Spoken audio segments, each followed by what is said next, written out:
Salamat po. Welcome ate, welcome sis, welcome friends, welcome. Ang daming pakulay ni ate oh.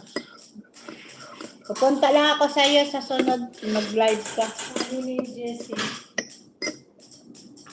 Ako inutusan niya mag-order, hindi yun nag-order ako. Pero siya nautusan kong bumili. Pero sarap din yung order niya, no? Ano ba yun? Anong kinain niya Rob? Yun ito yung ano, binigay sa akin yung... Yun lang kinain niya? Wala sa kanin? Wala siguro, yun lang. Hindi, may plato yun sa harap mo, di ba? Sa kanya yun? Oo, sa kanya. May kanin siguro. Pero masarap yun ang ano niya, in order. Purong ano, parang ano ba yun? Tawag, balon-balunan? Ano ba yun? Hindi, hindi sa ganyan yung